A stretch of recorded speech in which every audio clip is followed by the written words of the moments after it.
Cam așa arată boșilor cel mai dotat break pe care îl puteți găsi pe piață din punctul meu de vedere la ora actuală. La 4.990 de euro un Citroen C5 Tourer, pachetul exclusiv, foarte frumos echipat. În primul rând avem în partea din față farurile Big Xenon adaptiv, spălătoare de faruri, proiectoare ceață, jante de aliaj echipate cu anvelope de iarnă într-o stare absolut impecabilă.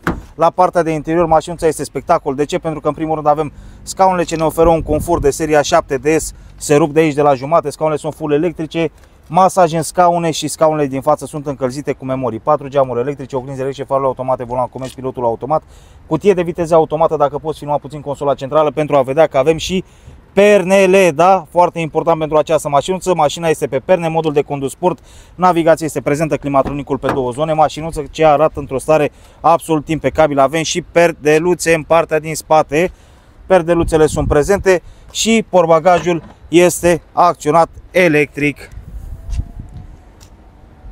Mașinuța este gata înmatriculată pe România, iar aici pentru spațiul de depozitare coborâm sau urcăm suspensia, da?